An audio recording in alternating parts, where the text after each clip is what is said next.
고품격 용기 있는 방송 더불어민주당 서울시당 공식 팟캐스트 서당캐 31번째 방송을 시작하겠습니다.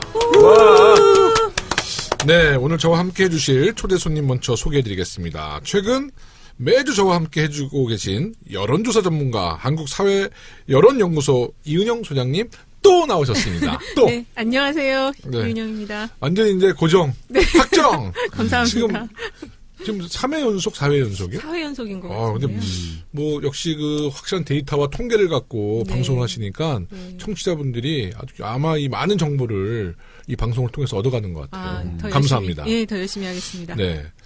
지금 그 저희 더불어민주당 중앙당 팟캐스트 진짜가 나타났다가 이제 방송 종료됐기 때문에 이제 우리 서당캐가 우리 공식 더불어민주당 집권당의 팟캐스트. 네. 동의하시죠? 네, 동의합니다. 네. 그럼 또 이번 주 서당께 함께 하실 스페셜 게스트. 사실 게스트가 아니라 집을 비우고 너무 바빠서 돌아오지 못한 우리 아주 중요한 우리 서당께 뭐라고 할까요? 원래 안방 주인 박주민 의원님 모셨습니다. 예, 안녕하십니까. 오랜만에 인사드립니다. 박주민입니다. 네, 박주민 의원님 바리바리 박바리? 박주바리. 박주바리. 네. 그 별명 누가 지어줬죠? 무한도전에 출연했을 때 양세형 님이. 양세형 님이. 양세형 님이 지어줬어요. 네. 박주민 의원님은 이렇게 다니시면 다 화제가 돼요. 네, 그렇습니다. 네, 얼마 전에 국회에서 쪽잠 자고 있다가 사진이 보도돼서 화제가 됐는데요. 왜 그 집에서 안 주무시고 매일 무슨 장례식장, 국회. 왜 그러냐면요. 네. 그때 이제 사회적 참사법. 그러니까 제2기 세월호 특조위를 만들 수 있는 사회적 참사법 통과되는 날 새벽에였어요. 근데 그 전날 뭐 한 이틀 정도를 거의 이제 협상과 또 세월호 가족분들 국회 밖에 계셨고, 그것 때문에 이제 잠을 못 자고 계속 그 의원실에 있었고, 그때도 이제 협상 중간에 텀이 좀 생겨서 잠깐 눈을 붙이는 상황이었는데 가족분이 사실 그 사진을 찍으신 거예요. 같이 그 논의를 하던 가족분이. 전 나중에 알았어요. 그 사진 찍혀서 이게 올라가니까. 꼭 주무실 때 찍히시더라고요. 그러니까 이제 이런 걸 좀 찍으셔요. 이게 사실 누군가가 찍어주고 너무 자연스러운 거잖아요. 이거를 마치 좀 연출을 하기 위해서 국회 보좌진들이나 막 이렇게 연출하는 또 정치인들 많잖아요. 그렇죠. 근데 그러면 대중들은 금방 알아봐. 그리고 더 이게 안 좋은 이미지가 생기는데. 이게 이미 SNS에서 공개되고 나서 그걸 나중에 보고 그냥 화들짝 놀랐다는 거 아니에요? 저는 제가 거지갑이라고 불리는 것도 나중에 알았어요. 자꾸 제가 무슨 법을 발의하면 거지갑이 발의했다 그래서 내가 발의했는데 왜 거지갑이 발의했지? 너무 부럽다. 이렇게 캐릭터가 이제 확실하게 만들어지신 거죠. 네. 그 축하드려요. 네. 감사합니다. 그리고 뭐 MBC가 파업돼서 종료됐던 방송들이 이제 다시 방송되는데 MBC의 간판 프로그램 무한도전 다시 또 출연하시나요?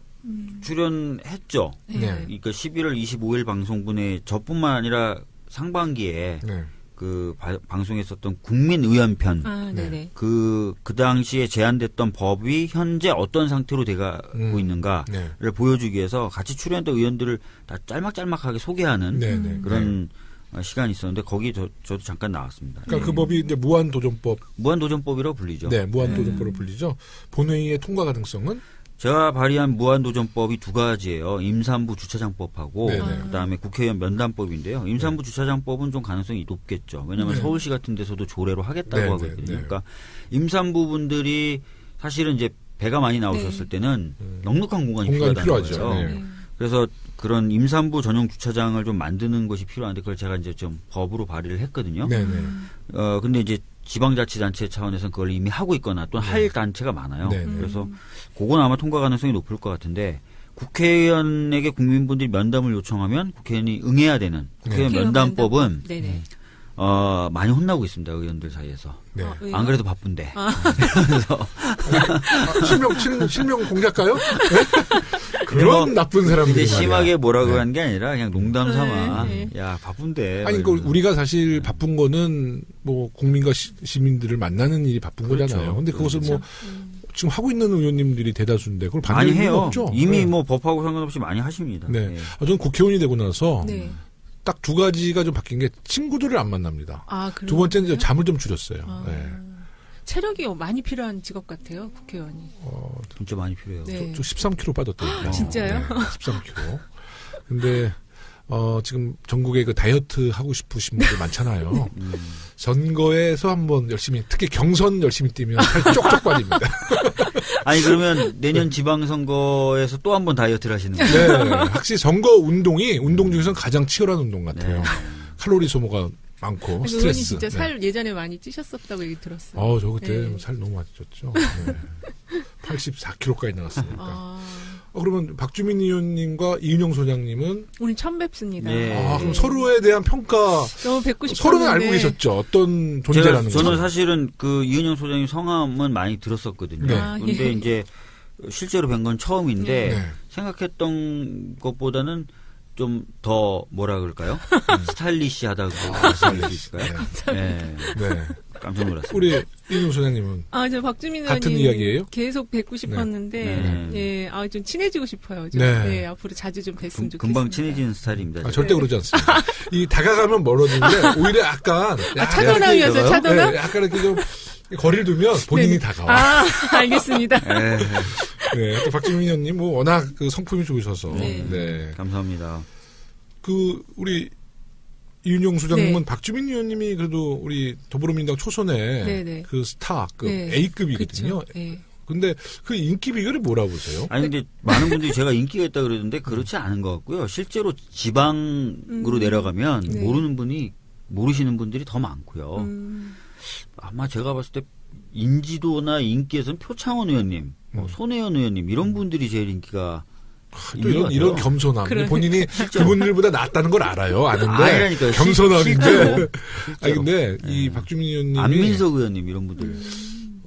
지금 저희가 주로 뭐 흔히 말하는 이제 5선, 6선 국회의원들 있잖아요. 그래도 이름 되면 좀 정치에 관심 있으면 아는 분들. 네. 그런 분들, 그러니까 유력한 대선주자 말고 이렇게 경선에서 떨어지는 대선주자급. 네네. 이런 분들 여론조사하면 사실 60%도 넘기기 어렵죠. 그렇죠. 네. 그러니까 주로 이제 그 인지도 조사에서 정치인들이 한 몇 퍼센트 정도 나오면 아주 40% 넘어도 엄청난 거죠. 훌륭한 거예요. 네. 40%면 10명 중에 4명이 하는 건데. 네. 박주민 의원님 아마 40% 이상 나올 거예요. 50%는 넘을 것 같아요. 그러면 뭐 대선 후보급이네. 그리고 워낙 이게 이미지가 좀 짠한 이미지가 있으세요. 그래서 어머니들이 굉장히 그 막내 아들 이렇게 아끼듯이 그런 이미지가 있으신 것 같아요. 네. 그런가요? 막내 아들이 이렇게 귀염성 없게. 박주민 의원님은 공개 방송 더 잘하셔요. 예. 이 대중이나 그 관객이 있으면 굉장히 또 재밌어져요. 저 상당히 사실은 웃기는 스타일인데 제 첫 이미지가 굉장히 차갑다, 딱딱하다 그렇게 알고 계신 분들이 많더라고요. 그런 건 좀 속이 상합니다. 그래서 하여튼 결론은 뭐예요? 왜 인기 비결이 뭐라고 보시는 거예요? 결론. 그러니까 그 국회의원 하면은 되게 그 서민들과 친한 행보를 보이지만 또 그 안에 이렇게 격식을 차리고 주로 뭐 호텔에서 막 밥 먹고 사람 만나고 그런 어떤 이중적인 이미지가 있어요. 이중성에 대한 사람들의 어떤 거부감이 있거든요. 실제 우리 의원들 중에 그런 사람이 없잖아요. 그렇죠. 근데 이제 예전의 이미지가 좀 그런 게 있었는데 박주민 의원님은 완전히 그런 거 격식 파괴라고 그럴까? 네. 그리고 굉장히 소탈하시고 그냥 격이 없으시고 그런 이미지들을 계속 많이 봤기 때문에 네, 그런 그렇습니다. 것 같아요. 그럼 이윤용 소장님은 저 김용호가 이 저평가된 이유는 뭐라고 보세요? 굉장히 재밌으시고 네. 다재다능하시거든요. 예, 저 재발견이었어요, 김용호 의원님. 그 정도? 그냥 뭐 국회의원이 뭐 재밌으면 뭐 저평가인가? 살을 좀 다시 찌우시는 건 어때요? 네. 아니에요, 지금이 훨씬 좋으세요. 그래요? 네, 지금 훨씬 좋으세요. 뭐 좋은 얘기가 안 나와. 끽해야 뭐 좀 재밌다 이 정도. 이거 갖고도 저평가 받을 수밖에 없는 거예요. 오늘 방송 1부는 박주민 의원의 전문 분야 현안을 중심으로 진행하고요. 2부에서는 우여곡절 끝에 통과된 내년 예산안에 대해서 정리해보는 시간을 준비했습니다. 1부, 2부 우리 청취자 여러분들 많은 청취 부탁드릴게요. 작년 12월에 신속 처리 안건으로 박주민 의원이 대표 발의했던 사회적 참사 특별법이 거의 1년의 시간을 채우고 지난달 24일에 국회 본회의를 통과했습니다. 통과되기 전까지 우리 당 모든 의원들이 노심초사했던 법안인데 박주민 의원의 일단 박수 한번 쳐드리죠. 감사합니다. 정말 수고하셨어요. 네, 고생하셨어요. 다들 고생하셔가지고. 네, 아닙니다. 네, 총대를 맸어요 그때. 네. 감회가 좀 어떻습니까? 네. 저는 사실 이 법안이 통과 안 되면 어땠을까를 자주 생각하게 되더라고요. 이게 네. 날짜가 다가올수록. 네. 근데 첫째는 제가 개인적으로 야 이거 통과하면 어떻게 얼굴 들고 다니지? 네. 라는 생각을 많이 했고요. 또 하나 걱정됐던 게 사실 세월호에 대해서 우리 정부가 훨씬 더 적극적이고 네. 또 대통령도 워낙 관심이 많은데 네. 이게 이제 입법 차원에서 또 어긋나 버리면 또 이 과제를 푸는 게 굉장히 또 어려워지잖아요. 그렇죠. 네. 네. 그런 것도 걱정을 많이 했고 무엇보다도 이제 가족분들이 실망하실 거 네. 그런 거 생각 굉장히 많이 해서 복잡하고 정말 힘들어서 밥 생각도 없더라고요. 네. 그리고 안 씻게 되고 막 피곤하고 지치면 저는 안 씻거든요. 근데 딱 통과되니까요. 진짜 솔직히 말씀드리면 마치 큰 산을 하나 넘은 듯한 느낌? 약간 그런 느낌이 들어요. 성취감 같은 거라고 그래야 되나요? 성취감보다 안도감. 안도감. 적절한 표현이에요. 네. 안도감. 저 이제 넘기가 너무 힘든 산이었는데 넘은 것 같다 이제. 아이고 뭐 좀 살 것 같다 그런 느낌이요. 네. 그때 이제 그 통과된 날 밖에는 역시 세월호 가족분들 계셨는데 가습기 살균제 피해 가족분들 같이 계셨죠. 네. 근데 이렇게 나오는데요. 우리 더불어민주당 의원들한테 막 그래도 좀 파이팅 이렇게 해주셔서 저도 한두 분 가족들이 막 격려해 주시는데 정말 잘 된 것 같아요. 그때 가습기 살균제 피해자 가족들과 이제 세월호 유가족분들 가족분들이 박주민 의원님 따로 만나셨잖아요. 그때 어떤 이야기를 좀 건네시던가요? 나오니까 수고했다는 말씀을 가장 많이 해주셨고요. 대부분의 어머님들은 다 우셨어요. 그리고 그 아버님들은 잘 안 우시거든요. 근데 아버님들도 많이 우시더라고요. 그리고 어떤 어머님은 이제 뭐 본인이 끼고 계시던 장갑을 막 빼서 저한테 끼워주면서 지금 당장 줄게 이거밖에 없어 다루고 하고 나중에 보니까 또 문자도 많이 보내주셨어요. 고맙다. 뭐 국회 현장에 안 계셨던 분들은 또 치킨 쿠폰 같은 거 있잖아요. 그 카카오로 그게 보내지더라고요. 그래서 그런 것도 막 보내주시고. 또 사회적 참사 특별법 표결 전에 직전에 반대 토론자로 자유한국당의 정유섭 의원이 나오셨잖아요. 정말 제정신이었어요. 네?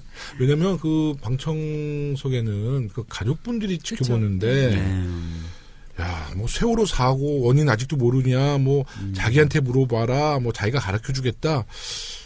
정말 이거는 정신 세계가 좀 궁금했어요, 사실. 네. 그때 뭐 장난 아니었죠. 네. 그때 이제 다 같이 들으셨잖아요. 네. 뭐 정말 저는 진짜 와 아직도 저렇게 생각하는 사람이 있구나 그런 느낌이 들었어요. 네. 저도 정말 충격적이었어요. 이러면 낙선 운동 벌어지지 않을까요? 아마 근데 이제 그 발언에 대해서 그 많은 매체가 이렇게 특별히 다뤄주지는 않았던 것 같아요. 다뤄주질 않아서 국민들이 잘 모르시더라고요. 이런 부분은 확실히 좀 다뤄줘야 되는데. 그 연설도 한번 좀 다 같이 보셨으면 좋겠고 국회방송 가면 보실 수가 있잖아요. 다시 보기. 그다음에 예산 통과될 때 반대 토론했던 전희경 의원의 반대 토론. 한번 좀 많은 국민들이 들어보실 필요가 있습니다. 그때 박주민 의원님이 그 전희경 의원님에 대해서 저 앞자리인데 뭐라 그랬죠? 저분이 몇 년생인지가 몇 년생인지 궁금하다. 굉장히 막 보릿고개 얘기하고 막 그랬거든요. 그리고 막 그 60년대 특히 60년대 저 방공교육에만 받으신 분들처럼 얘기를 하시는 거예요. 그 교육은 제가 받았는데 그분 젊으신 분으로 알고 있는데. 그러니까요. 그 사회적 참사 특별법 이번에도 이제 많은 발의될 때까지 많은 과정이 있었는데요. 가장 어려웠던 문제가 어떤 문제였어요, 이번에는요? 우선은 아시겠지만 이제 일기 특조위가 정부에 의해서 작년 여름에 강제 종료당하잖아요. 그래서 그걸 막으려고 사실은 그 일기 특조위와 관련된 법의 개정안을 발의를 했었어요. 더불어민주당, 우리 당뿐만 아니라 국민의당 뭐 다 참여해서 한 168명이 찬성한 법안입니다. 근데 논의조차 안 됐어요. 국회 선진화법 때문에. 그러니까 이거를 어떻게든 그 자유한국당의 반대와 또는 저지를 뚫고 본회의에 상정시키는 게 숙제가 된 거죠. 일기 특조위를 만들려면. 그래서 신속처리 안건 지정이라는 방식을 선택했는데 그 지정한 데까지만 해도 한 4개월 걸렸어요. 법안을 수차례 바꿔가면서 법안 내용도 준비했고 가습기 살균제 피해자분들도 만나서 설득을 했었어야 되거든요. 그다음에 환노위로 이제 가게 되니까 환노위에 저희 의원들 네. 당연히 뭐 쉽게 오케이 해주셨죠. 국민의당 설득하고 정의당 설득하고 다 설득했거든요. 제가 다니면서. 그 과정이 한 4개월 동안 정말 피를 말리게 하더라고요. 이 방식 안 되면 올릴 수 있는 방법이 없어요. 신속제랑 가운데. 그 다음에 이제 통과될 무렵에 그 한 2주 정도 빡시게 협상을 했었거든요. 그때도 이거 협상 안 되고 막 이래서 이 법안을 철회를 할까 아니면 우리 협상 안 되니까 결국 우리 법안을 내서 그냥 표대결로 지든 이기든 우리 법안으로 그냥 밀어붙여 볼까 별의별 생각을 다 야당의 했어요. 그 협상자는 누가? 권은희 의원님이 이제 국민의당. 그다음에 권은희 의원은 이 법 자체에 대해서 뭐 반대 입장은 자체에 대해서 반대한다는 입장은 아니었고요. 근데 자유한국당까지 합의할 수 있는 안을 만들어야 된다는 입장이셨어요. 그러니까 이제 협상이 잘 안 되죠. 그러니까 왜냐면은 우리 당이나 가족분들은 자유한국당은 조사의 대상이다. 그리고 조사를 방해해왔던 세력이다라고 생각하잖아요.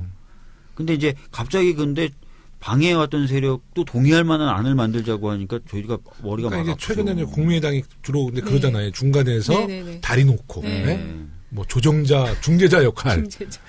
극중주의라고. 근데 하여튼 자유한국당은 누가 나왔어요? 김선동인가요? 김선동. 그 원내 의원. 처음부터 한 건 아니고 막판에.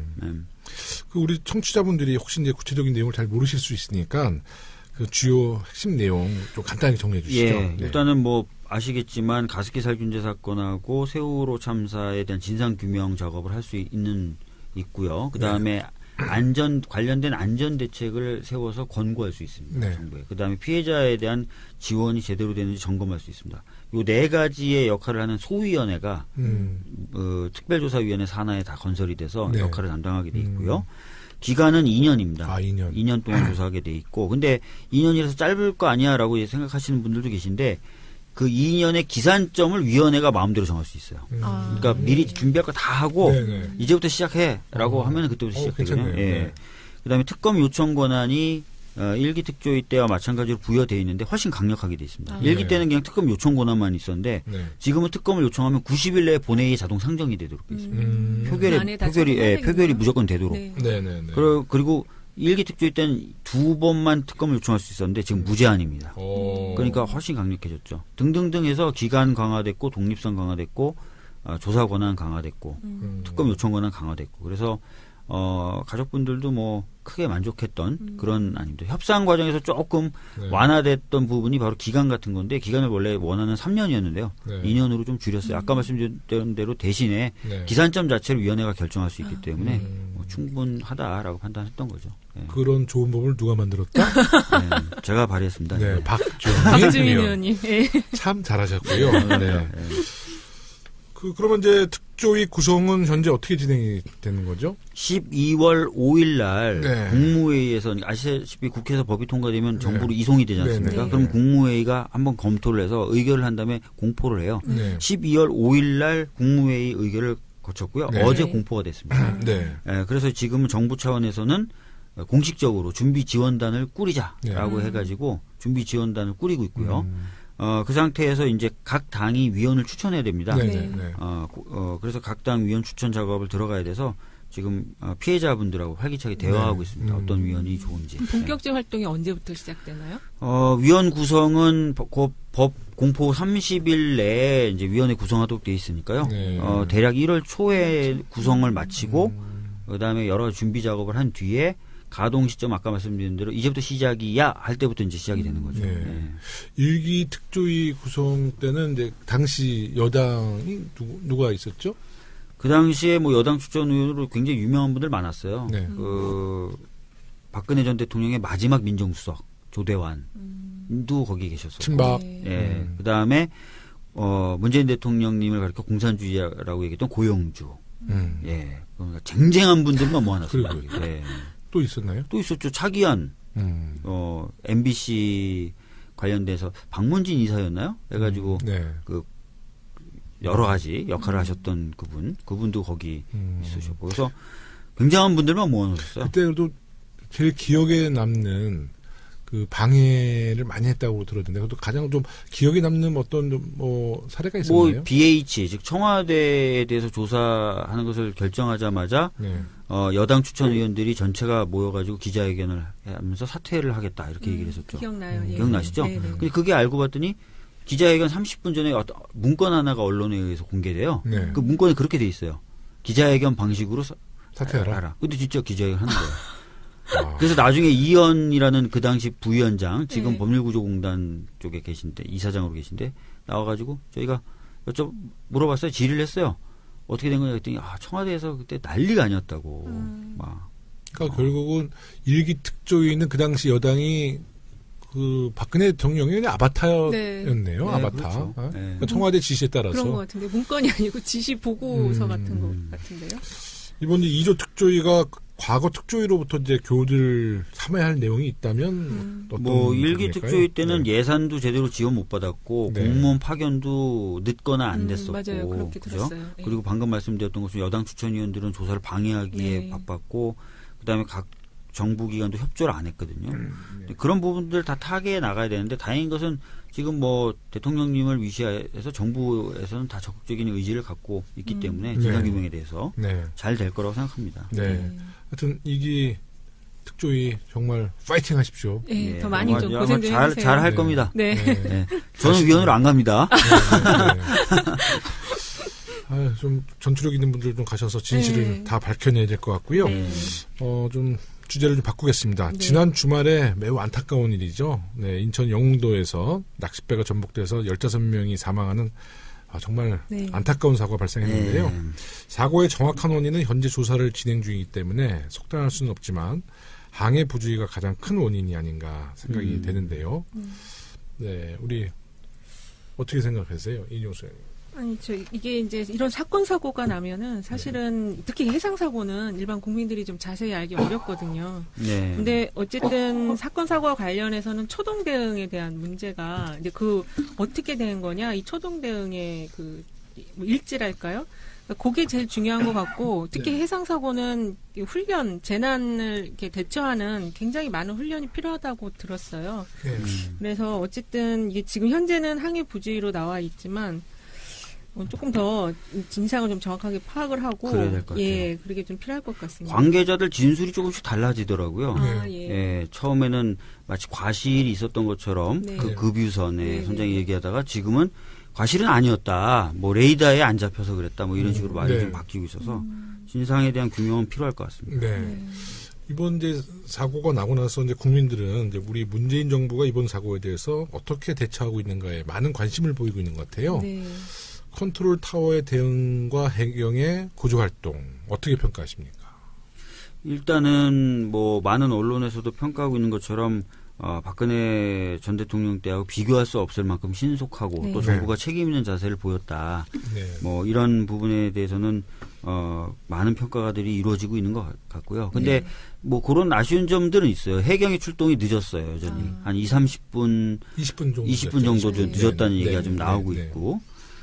근데 이제 또 알아봤더니 그게 이제 해경 고속정이 선착장이 없더라고요. 그거 하나 만드는데 이제 20억인데 그런 부분에 대해서 이제 사실은 꼼꼼하게 좀 더 저희들도 신경을 써야 되죠. 20억. 결국 돈의 재원의 싸움인가요? 이런 재난. 재원의 싸움이죠. 근데 사람들이 보통은 매번 이런 사고가 발생하지 않으니까 급하지 않다고 생각하는 후순위로 밀어넣는 거죠. 예산 순위를 후순위로 밀어넣는 거죠. 근데 한 번 사고가 발생하면 돌이킬 수 없는 결과가 났기 때문에 그리고 이런 부분에 반복되는 사고 같이 보여지거든요. 그래서 정부하고 제가 지금 얘기하고 있는 법안이 하나 있어요. 뭐냐면 이제 그 평상시에도 재난에 관련된 시스템을 점검하는 독립된 위원회를 하나 좀 만들자는 얘기가 지금 나오고 있어요. 필요할 것 같아요. 그래서 미국 같은 데서는 평상시에 점검을 하고 급작스럽게 모의 테스트도 해요. 서면으로 하는. 평상시 점검. 그러면 하고 그다음에 그 기구가 사고가 나면 또 특정 사고에 대해서는 특정 재난에 대해서는 또 사후 모니터링 정도. 그래서 항상 이 시스템을 점검하는 거죠. 오늘 이제 국회에서 재난안전대책특위. 그 위원이시잖아요, 의원님. 여당 간사입니다. 초선이 간사들이라 굉장히 어려워요. 그러니까 실력도 있으신 우리 김영호 의원님. 더불어민주당 중앙당 제 대책특위위원장이에요. 네. 그러다 보니까 이제 간사가 됐고 네네. 자유한국당은 이제 주로 이제 포항, 뭐 경주 네네. 지역의 의원들이 참여하더라고요. 네. 거기 지진 때문에 아마 예산을 노리고 참여하지 않는가. 포항 예산도 진짜 피해가 크던데요. 경주에 5배 이상 되는 네. 규모는 조금 작았는데도 실제로 피해는 더 컸다 그러죠. 네. 그래서 근데 이번에 그 해양경찰청 상황 그 녹음 자료 그걸 확보를 못했다 그러죠? 모르겠어요. 저도 오늘 보도는 근데 뭐 몇 가지 그 대화록 녹음 파일은 공개한 녹음 파일이 있었대요? 예. 아니 그 지난 정부 때 그 세월호 사건 이후에 그 해양경찰청의 녹음 기록 같은 것을 그건 없앴죠. 다 없애버렸대. 왜냐하면은 그 출동하는 선박하고의 그 무선 교신은 기록을 안 하는 걸로 방침을 바꿨잖아요. 그러니까요. 그게 말이 안 되는 그거 다시 좀 복구해야 되지 않나요? 네. 그 김영호 의원님 기억나시죠? 네. 그 백남기 어르신 때. 네네, 나죠. 예전에 용산 때 출동했던 경찰들이 서로 나눈 무선 기록은 다 저장이 됐었어요. 네. 그런데 나중에 그게 국회에 제출되고 그게 공개돼서 그걸로 공격을 받으니까 용산 이후에 녹음하는 규정을 없애버린 거예요. 근데 똑같이 없었어. 세월호 때 문제가 되니까 이번에 또 없애버렸어요. 네. 그래서 그건 다시 좀 복구해야 될 것 같아요. 복구해야 될 것 같아요. 네. 그게 없으면 이거 어떻게 되는지 알 수가 없잖아요. 네. 그게 이제 그런 녹음 자료가 결국은 그 이후에 그 사고에 대한 원인 문제점과 원인 규명이 아주 가장 중요한 자료죠. 네. 그거 한번 복구를 해야겠다는 생각이 들고요. 이번 사고를 사전에 예방할 수 있는 시스템을 좀 우리가 앞으로 마련해야 되는데 이 사고라는 게 언제 어디서 생길지 모르잖아요. 그래도 좀 정부에서 또 어떤 준비를 좀 해야지 이런 사고를 좀 미리 예방할 수 있을까요? 그러니까 제가 볼 때는 이번에 그 이국종 교수 이제 그게 이슈가 되면서 응급 의료 체계에 대한 걸 좀 알게 됐거든요. 네네. 굉장히 열악하다는 걸 알게 됐는데 사실은 국민들이 이런 내용에 대해서 좀 알기가 힘들어요. 왜냐하면 내가 겪은 문제가 아니면 알 수가 없으니까. 근데 지금 이제 말씀하신 것처럼 선진국에서는 이런 거를 어떻게 대응하고 있는지를 좀 그것부터 먼저 우리가 좀 알 필요는 있을 것 같다고 생각이 들어요. 네. 그 지난번에 세바시인가요? 거기에 이국종 교수가 나와서 강의를 하는데 그분이 세바시에서 그분이 세월호 때 출동을 하셨더라고요. 헬기에 타고. 맞아요. 그런데 그러면 자기가 헬기에서 찍은 영상을 같이 이제 보여주는데 대부분 구조 헬기가 바닥에 앉아 있는 거예요. 왜 앉아 있냐면 급유를 못해서. 맞아. 주유하는 게 안 돼서. 그러니까 뭔가 재난이 있는데 헬기가 그래서 출동을 했는데 주유를 할 수가 없는 거예요. 그 정도로 시스템이 형편없었다는 거죠. 근데 이런 것들을 이제 하나하나씩 갖춰나가야죠. 이번에도 그 유가족분들이 구조활동에 대해서 문제점을 제기하고 있어요. 네. 사고 수습에 대한 여러 가지 목소리가 나오고 있는데 우리 정부가 좀 더 신경 써야 되는데 이제 박주민 의원님 말씀처럼 우리가 그 선착장 문제도 이번에 그 출동이 20분 늦어진 거는 그 어선 선착장에 같이 있었던 거예요. 같이 있었으니까. 그러니까 이제 거기서 뭐 배를 다 정리를 해야지 이제 출동을 하는데 못 나가는 거죠. 그 어선 때문에. 그러니까 전용 선착장도 만들어야 되고. 선착장을 좀 만들어야 돼요. 이게 약간 코미디 같은 내용인데 알고 나면은. 그리고 사실 그 구조 선박들도 굉장히 노후화됐대요. 맞아요. 노후화돼서 3분의 1 정도가 수리 중이 됩니다. 정말요? 네, 3분의 1 정도 수리 중이고. 그래서 진짜 예산을 이런 데 쓰는 거는 공중으로 돈을 버리는 게 아니라니까요. 그렇죠. 그리고 잠수부들도 이번에 빨리 도착하셨는데 장비 역시 또 굉장히 노화돼서 잠수부의 장비도 정말 빨리 우리가 좀 근데 이번에 이제 나중에 얘기 나오겠지만 이번에 저희가 통과시켰던 이 예산안에는 해경 인원이 한 600명 가량 증가되는 예산이 포함되어 있습니다. 이런 사고 보면 우리나라가 3면이 바다인지 그게 좀 의심스럽네요. 해양 강국으로 만들기 위해서는. 그러니까 빨리 해양 강국이 되기 위해서는 이런 것부터 선진화가 돼야 되겠어요. 맞습니다. 일부 마지막 이야기로 적폐 수사와 관련된 이야기 좀 해보겠습니다. 최근에 그 문무일 검찰총장이 기자간담회 자리에서 적폐 수사를 연내 마무리하겠다라는 발언을 해서 논란이 일고 있거든요. 진실일까요? 연내에 마무리할 수 있나요?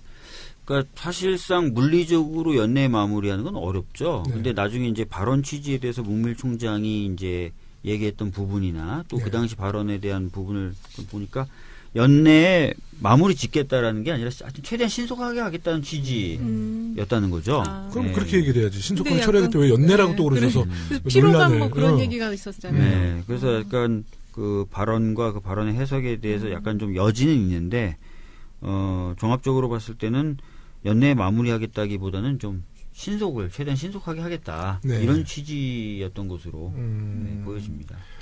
그럼 알려진 것과 좀 다른 거네요, 내용이? 그러게요.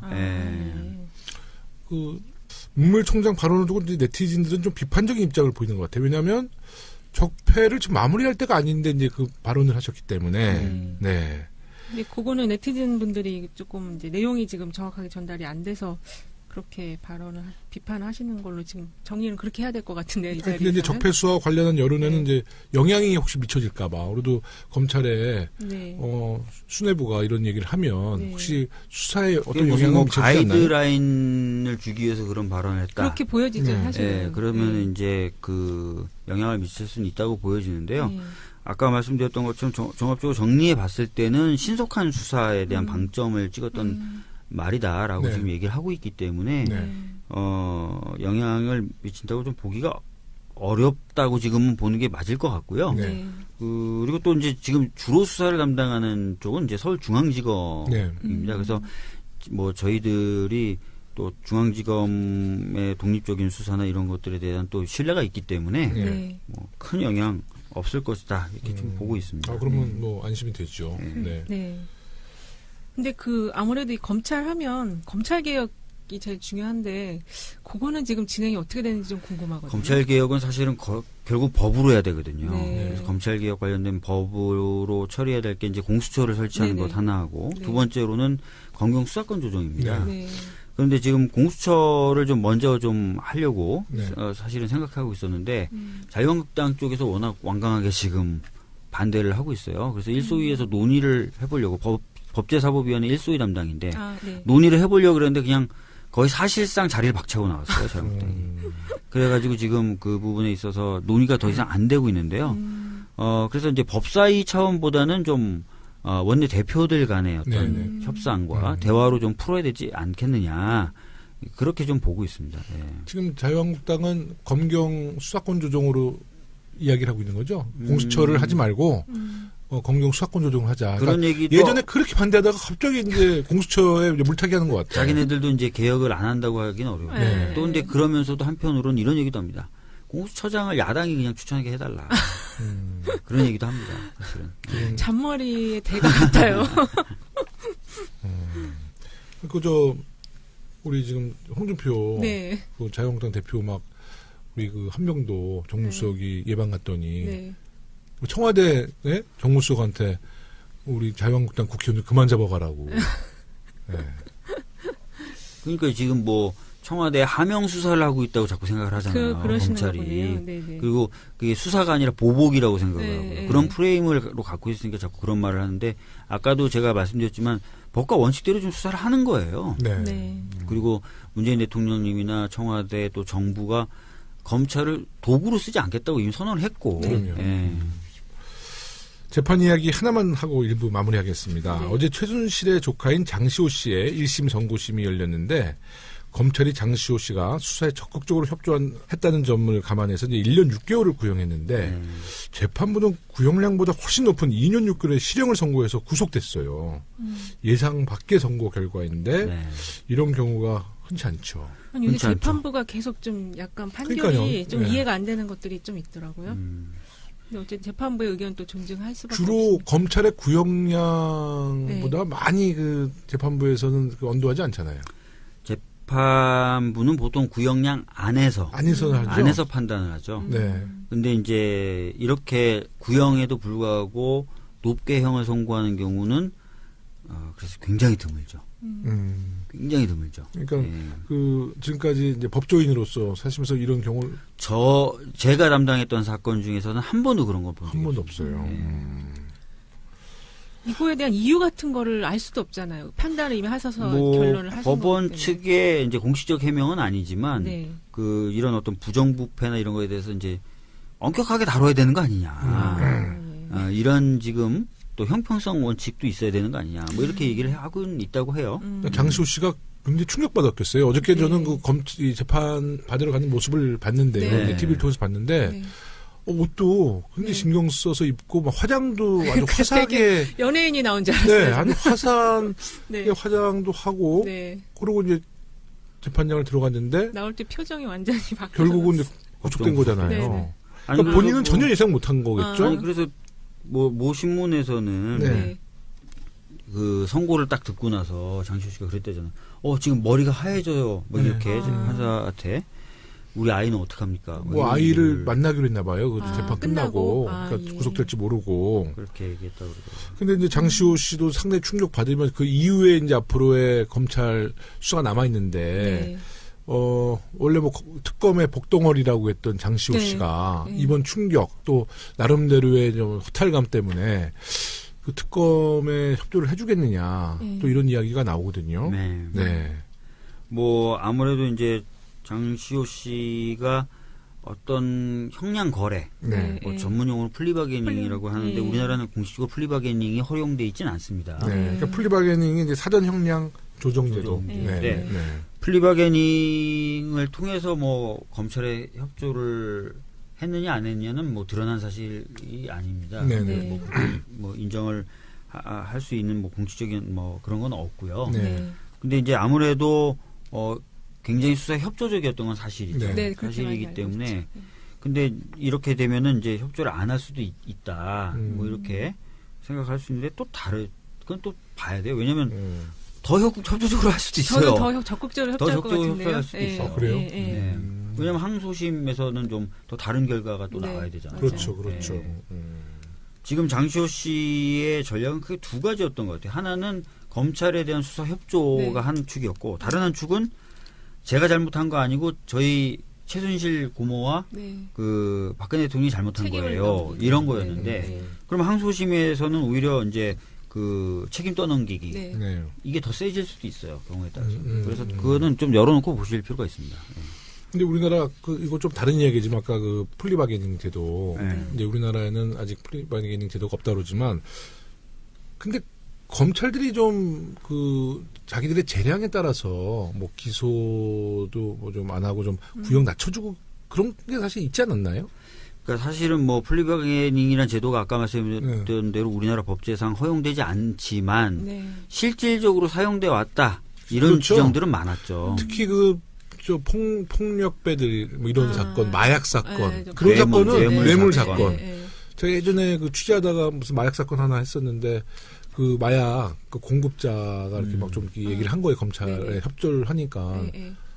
거기는 뭐 굉장히 선처해 주더라고요. 근데 그런 거죠. 이제 지금 말씀하신 근데 플리바게닝 이제 플리바게닝이라는 게 공식적으로 인정이 되기 시작하면 사실상 검사가 재판까지 하는 결과를 그렇죠. 그렇게 되겠죠. 지금도 검찰이 권한이 너무나 커서 어떻게든 그 권한을 제한하고 나누려고 하는데 사실상 재판을 할 수 있는 권한까지 준다. 이러면 뭐 사실은 진짜 그렇네요. 그렇게 될 수 있을 것 같은데. 전혀. 플리바게닝 제도가 지금 미국은 허용되고 있죠. 영국, 이번에 스페인, 프랑스. 이번에 그 특검, 트럼프에 대한 특검도 적극적으로 플리바게닝을 쓰고 있죠. 그러면 거기서 이렇게 막 좀 이게 있겠네. 그 안에서 좀 서로가 뭐 주거니 받거니가 좀 있겠네요. 기브앤테이크. 그러니까 뭐 멀린인가 플린인가 뭐 제가 이름을 잘 기억 못하는데 뭐 원래대로라면 6년형을 선고받을 수 있는 사람인데 플리바게닝 적용해 줄 테니까 얘기해서 자백을 받아낸다든지 그런 식으로 하고 있다는 거예요. 박주민 의원님은 플리바게닝을 도입하는 것에 대해서는 플리바게닝을 도입하려면 검찰의 권한이 지금처럼 세서는 안 되죠. 왜냐하면 미국 검찰은 수사를 안 해요. 공소 유지와 기소를 담당할 뿐입니다. 근데 우리나라는 수사도 하고 기소도 하고 공소 유지도 하고 그다음에 형이 확정되면 형을 집행하는 권한에다가 플리바게닝 권한까지 있다. 그럼 엄청난 권한을 다 갖게 되는 거죠. 아주 좋으신 말씀이에요. 이건 잘 일반인 또 잘 모르는데. 그러니까. 빨리 우리 이인용 소장님은 한번 돌려보세요. 전화 좀 돌려보세요. 네, 알겠습니다. 그래서 플리바게닝 도입에 대한 국민들의 여론. 직접 전화를 다 돌리셨나요? 핸드폰으로 한다는 얘기가 있어. 핸드폰으로 그럼 전화비가 장난 아니에요. 600통을 핸드폰으로 직접. 일단 지인들께 먼저 좀 돌려볼게요. 근데 정말 좋은 지적이시네요. 네, 진짜 그러네요. 제가 이 방송 들어오기 전까지는 이걸 도입해야 된다고. 어떻게 잘만 적용하면 좀 수사에도 도움이 되고 괜찮겠다 생각했는데 결국은 이 검찰의 권력 독점 뭐 그런 거네요. 그게 수사 협조한다는 거는 본인의 어떤 죄에 대한 걸 인정을 하는 거잖아요. 그래서 저도 좀 그 괜찮을 거라고 생각했는데 저는 또 단점이 있네요. 네. 그러니까 지금 검찰의 이제 기소권 이런 걸 다 권한을 준다면 하지 말자는 거고 그렇죠. 검찰이 조금 기능과 권한이 좀 축소된다면 한번 도입도 검토해 볼 수 있다라는 의견이신 거죠. 그리고 사실 우리나라는 재판하는 판사가 양형 사유로 수사나 재판 과정에 협조적이었던 사항을 고려해서 형을 깎아줄 수 있어요. 판사가. 네. 그렇기 그렇지. 때문에 이제 일정 정도의 플리바게닝 같은 효과를 판사의 어떤 재판을 염두에 둔다면 누릴 수가 있거든요. 그래서 그런 식으로 좀 생각해야 되는데, 지금 상태에서 만약에 검찰이 플리바게닝 권한까지 들고 있게 된다면. 난리 나겠네. 예를 들어서 뭐 김영란법 같은 경우에, 뭐 탁 한 다음에, 야, 너 저기 여당 김영호 의원하고 너는 봐줄 테니까 빨리 얘기해봐. 뭐 이렇게 다 되는 거죠. 그러면 막 왜 하필이면 안 하냐고. 그러니까. 누군가를 타겟으로 잡고 막 털어서 플리바게닝 적용하고 이런 남용의 우려가 있어요. 그런 남용의 딱 정리되셨죠? 네네. 저도 정리됐습니다. 네, 이제 1부 마칠 시간이 됐습니다. 네. 2부 때 두 분 또 다 나오시죠? 네. 그래도 이제 마무리 발언. 네. 30초씩 드리겠습니다. 네, 오늘은 좀 우리가 일반 국민들이 잘 모르는 내용들을 박주민 의원님이 또 잘 설명해 주셔서 공부가 많이 됐습니다. 감사합니다. 감사합니다. 네, 저도 오랜만에 나오니까 재밌네요. 네, 다시는 떠나지 마. 보고 싶었어. 네, 그러면 1부 끝까지 청취해 주신 청취자 여러분께 감사드리면서 내일 2부에서 2018년 예산안을 들고 다시 찾아뵙겠습니다. 감사합니다. 감사합니다. 네. 박수 한번 쳐주셔야죠. 네.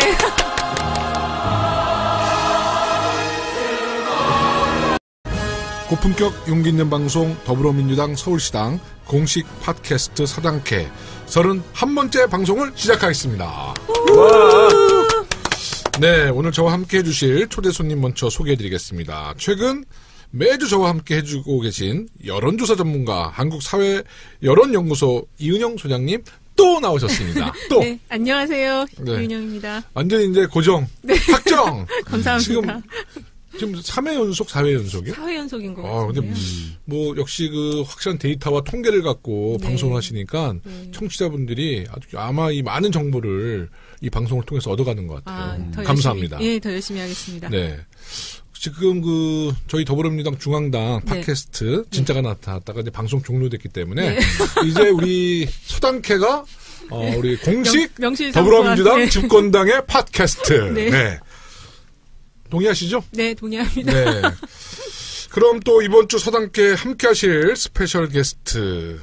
사실 게스트가 아니라 집을 비우고 너무 바빠서 돌아오지 못한 우리 아주 중요한 우리 서당께 뭐라고 할까요? 원래 안방 주인 박주민 의원님 모셨습니다. 예, 안녕하십니까. 오랜만에 인사드립니다. 박주민입니다. 네, 박주민 의원님 바리바리 박바리? 박주바리. 박주바리. 네. 그 별명 누가 지어줬죠? 무한도전에 출연했을 때 양세형 님이. 양세형님이. 양세형님이 지어줬어요. 네. 박주민 의원님은 이렇게 다니시면 다 화제가 돼요. 네, 그렇죠. 네, 얼마 전에 국회에서 쪽잠 자고 있다가 사진이 보도돼서 화제가 됐는데요. 왜 그 집에서 안 주무시고 매일 무슨 장례식장, 국회. 왜 그러냐면요.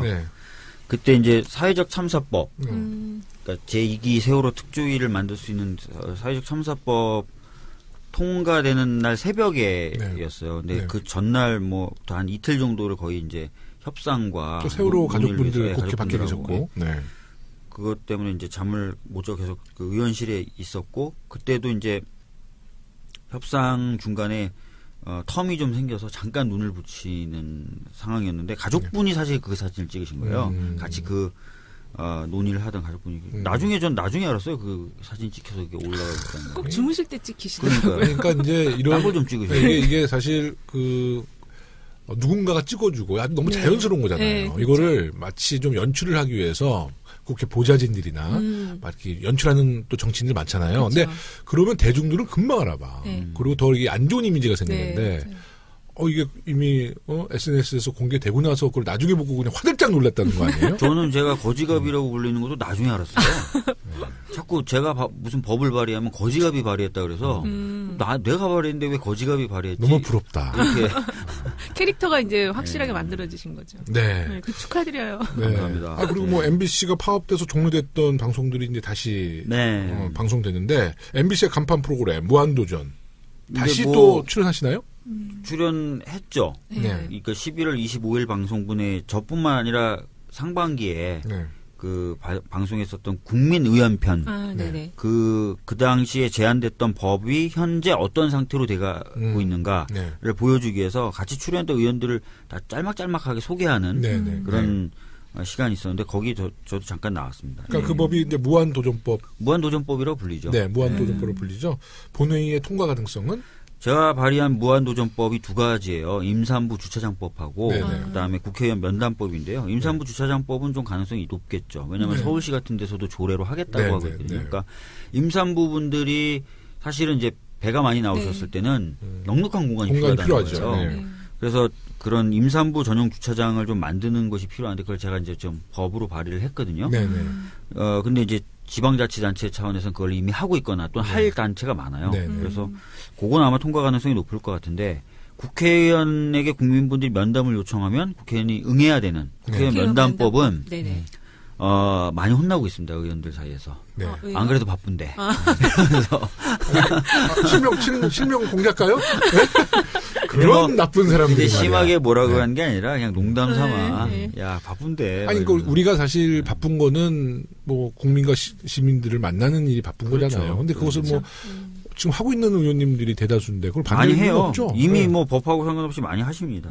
저는 국회의원이 되고 나서 딱 두 가지가 좀 바뀐 게 친구들을 안 만납니다.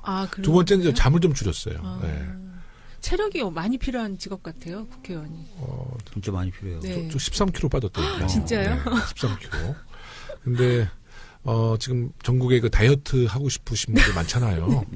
선거에서 한번 열심히, 특히 경선 열심히 뛰면 살 쪽쪽 빠집니다. 아니 그러면 내년 지방선거에서 또 한번 다이어트를 하시는 거예요? 네, 확실히 선거 운동이 운동 중에서는 가장 치열한 운동 같아요. 칼로리 소모가 많고 스트레스. 진짜 살 예전에 많이 찌셨었다고 얘기 들었어요. 저 그때 살 너무 많이 쪘죠. 84kg까지 나갔으니까. 그러면 박주민 의원님과 이은영 소장님은 오늘 처음 뵙습니다. 그럼 서로에 대한 평가 너무 뵙고 싶었는데 서로는 알고 계셨죠. 어떤 존재라는 거. 저는 사실은 그 이은영 소장님 성함은 많이 들었었거든요. 그런데 이제 실제로 뵌 건 처음인데 생각했던 것보다는 좀 더 뭐라 그럴까요? 스타일리시하다고 말씀드릴 수 있을까요? 깜짝 놀랐습니다. 우리 이은영 소장님은 저 박주민 같은 의원님 이야기예요? 계속 뵙고 싶었는데 좀 친해지고 싶어요. 앞으로 자주 좀 뵀으면 좋겠습니다. 금방 친해지는 스타일입니다. 절대 그러지 않습니다. 이 다가가면 멀어지는데 오히려 약간 차도남이었어요. 차도남? 약간 이렇게 좀 거리를 두면 본인이 다가와. 알겠습니다. 또 박주민 의원님 뭐 워낙 그 성품이 좋으셔서. 감사합니다. 그 우리 이은영 소장님은 박주민 의원님이 그래도 우리 더불어민주당 초선의 그 스타, 그 A급이거든요. 근데 그 인기 비결이 뭐라고 보세요? 아니 근데 많은 분들이 제가 인기가 있다 그러는데 그렇지 않은 것 같고요. 실제로 지방으로 내려가면 모르시는 분들이 더 많고요. 아마 제가 봤을 때 인지도나 인기에서는 표창원 의원님, 손혜원 의원님 이런 분들이 제일 인기가 또 이런 겸손함. 본인이 그분들보다 낫다는 걸 알아요. 아는데 겸손함인데. 근데 이 박주민 의원님이 안민석 의원님 이런 분들. 지금 저희가 주로 뭐 흔히 말하는 이제 5선 6선 국회의원들 있잖아요. 그래도 이름 되면 좀 정치에 관심 있으면 아는 분들. 그런 분들, 그러니까 유력한 대선주자 말고 경선에서 떨어지는 대선주자급. 이런 분들 여론조사하면 사실 60%도 넘기기 어렵죠. 그렇죠. 그러니까 주로 이제 그 인지도 조사에서 정치인들이 한 몇 퍼센트 정도 나오면 아주 40% 넘어도 엄청난 거죠. 훌륭한 거예요. 40%면 10명 중에 4명이 하는데 박주민 의원님 아마 40% 이상 나올 거예요. 50%는 넘을 것 같아요. 그러면 뭐 대선 후보 급이네. 그리고 워낙 이게 이미지가 좀 짠한 이미지가 있으세요. 그래서 어머니들이 굉장히 그 막내 아들 이렇게 아끼듯이 그런 이미지가 있으신 것 같아요. 네. 그런가요? 막내 아들이 이렇게 귀염성 없게. 박주민 의원님은 공개 방송 더 잘하셔요. 아, 예. 이 대중이나 그 관객이 있으면 굉장히 또 재밌어져요. 저 상당히 사실은 웃기는 스타일인데 제 첫 이미지가 굉장히 차갑다, 딱딱하다 그렇게 알고 계신 분들이 많더라고요. 그런 건 좀 속이 상합니다. 그래서 하여튼 결론은 뭐예요? 왜 인기 비결이 뭐라고 보시는 거예요? 결론. 그러니까 그 국회의원 하면은 되게 그 서민들과 친한 행보를 보이지만 또 그 안에 이게 격식을 차리고 주로 뭐 호텔에서 막 밥 먹고 사람 만나고 그런 어떤 이중적인 이미지가 있어요. 이중성에 대한 사람들의 어떤 거부감이 있거든요. 실제 우리 의원들 중에 그런 사람이 없잖아요. 그렇죠. 근데 이제 예전에 이미지가 좀 그런 게 있었는데 박주민 의원님은 완전히 그런 거 격식 파괴라고 그럴까? 네. 그리고 굉장히 소탈하시고 그냥 격이 없으시고 그런 이미지들을 계속 많이 봤기 때문에 그런 것 같아요. 그럼 저 윤영 수장님은 저 김용호가 이 저평가된 이유는 뭐라고 보세요? 굉장히 재밌으시고 다재다능하시거든요. 아, 예, 저 재발견이었어요, 김용호 의원님. 그 정도? 그냥 뭐 국회의원이 뭐 재밌으면 뭐 저평가인가? 살을 좀 다시 찌우시는 건 어때요? 네. 아니에요. 지금이 훨씬 좋으세요. 그래요? 네, 네, 지금 훨씬 좋으세요. 좋은 얘기가 안 나와. 끽해야 뭐 좀 재밌다 이 정도. 이거 갖고는 저평가 받을 수밖에 없는 거예요. 오늘 방송 1부는 박주민 의원의 전문 분야 현안을 중심으로 진행하고요. 2부에서는 우여곡절 끝에 통과된 내년 예산안에 대해서 정리해보는 시간을 준비했습니다. 1부, 2부 우리 청취자 여러분들 많은 청취 부탁드릴게요. 작년 12월에 신속 처리 안건으로 박주민 의원이 대표 발의했던 사회적 참사 특별법이 거의 1년의 시간을 채우고 지난달 24일에 국회 본회의를 통과했습니다. 통과되기 전까지 우리 당 모든 의원들이 노심초사했던 법안인데 박주민 의원의 일단 박수 한번 쳐드리죠. 감사합니다. 정말 수고하셨어요. 네, 고생하셨어요. 다들 고생하셔가지고. 네, 아닙니다. 총대를 맸어요 그때. 감회가 좀 어떻습니까? 저는 사실 이 법안이 통과 안 되면 어땠을까를 자주 생각하게 되더라고요. 이게 날짜가 다가올수록. 근데 첫째는 제가 개인적으로 야 이거 통과하면 어떻게 얼굴 들고 다니지? 라는 생각을 많이 했고요. 또 하나 걱정됐던 게 사실 세월호에 대해서 우리 정부가 훨씬 더 적극적이고 또 대통령도 워낙 관심이 많은데 이게 이제 입법 차원에서 또 어긋나 버리면 또 이 과제를 푸는 게 굉장히 또 어려워지잖아요. 그렇죠. 그런 것도 걱정을 많이 했고 무엇보다도 이제 가족분들이 실망하실 거 그런 거 생각 굉장히 많이 해서 복잡하고 정말 힘들어서 밥 생각도 없더라고요. 그리고 안 씻게 되고 막 피곤하고 지치면 저는 안 씻거든요. 근데 딱 통과되니까요. 진짜 솔직히 말씀드리면 마치 큰 산을 하나 넘은 듯한 느낌? 약간 그런 느낌이 들어요. 성취감 같은 거라고 그래야 되나? 성취감보다 안도감. 안도감. 적절한 표현이에요. 안도감. 저 이제 넘기가 너무 힘든 산이었는데 넘은 것 같다 이제. 이거 뭐 좀 살 것 같다 그런 느낌이요. 그때 이제 그 통과된 날 밖에는 역시 세월호 가족분들 계셨는데 가습기 살균제 피해 가족분들 같이 계셨죠. 근데 이렇게 나오는데요. 우리 더불어민주당 의원들한테 막 그래도 좀 파이팅 이렇게 해주셔서 저도 한두 분 가족들이 막 격려해 주시는데 정말 잘 된 것 같아요. 그때 가습기 살균제 피해자 가족들과 이제 세월호 유가족분들 가족분들이 박주민 의원님 따로 만나셨잖아요. 그때 어떤 이야기를 좀 건네시던가요? 나오니까 수고했다는 말씀을 가장 많이 해주셨고요. 대부분의 어머님들은 다 우셨어요. 그리고 그 아버님들은 잘 안 우시거든요. 근데 아버님들도 많이 우시더라고요. 그리고 어떤 어머님은 이제 뭐 본인이 끼고 계시던 장갑을 막 빼서 저한테 끼워주면서 지금 당장 줄 게 이것밖에 없어 다라고 하고 나중에 보니까 또 문자도 많이 보내주셨어요. 고맙다. 뭐 국회 현장에 안 계셨던 분들은 또 치킨 쿠폰 같은 거 있잖아요. 그 카카오로 그게 보내지더라고요. 그래서 그런 것도 막 보내주시고. 사회적 참사 특별법 표결 전에 직전에 반대 토론자로 자유한국당의 정유섭 의원이 나오셨잖아요. 정말 제정신이었어요. 네? 왜냐하면 그 방청석에는 그 가족분들이 지켜보는데, 야, 뭐 세월호 사고 원인 아직도 모르냐, 뭐 자기한테 물어봐라, 뭐 자기가 가르쳐주겠다. 정말 이거는 정신 세계가 좀 궁금했어요, 사실. 네. 네. 그때 뭐 장난 아니었죠. 네. 그때 이제 다 같이 들으셨잖아요. 네. 뭐 정말 저는 진짜 와 아직도 저렇게 생각하는 사람이 있구나 그런 느낌이 들었어요. 네. 저도 정말 충격적이었어요. 이러면 낙선 운동 벌어지지 않을까요? 아마 근데 이제 그 발언에 대해서 네. 그 많은 매체가 이렇게 특별히 다뤄주지는 않았던 것 같아요. 다뤄주질 않아서 국민들이 잘 모르시더라고요. 네, 이런 부분은 확실히 좀 다뤄줘야 되는데. 그 연설도 한번 좀 다 같이 보셨으면 좋겠고 국회방송 가면 보실 수가 있잖아요. 다시 보기. 그다음에 예산 통과될 때 반대 토론했던 전희경 의원의 반대 토론. 한번 좀 많은 국민들이 들어보실 필요가 있습니다. 그때 박주민 의원님이 그 전희경 의원님에 대해서 저 앞자리인데 뭐라 그랬죠? 저분이 몇 년생인지가 몇 년생인지 궁금하다. 굉장히 막 보릿고개 얘기하고 막 그랬거든요. 그리고 막 그 5, 60년대 특히 60년대 저 방공교육에만 받으신 분들처럼 얘기를 하시는 거예요. 그 교육은 제가 받았는데 그분 젊으신 분으로 알고 있는데. 그러니까요. 네. 그 사회적 참사 특별법 이번에도 이제 많은 발의될 때까지 많은 과정이 있었는데요. 가장 어려웠던 문제가 어떤 문제였어요, 이번에는요? 우선은 아시겠지만 이제 일기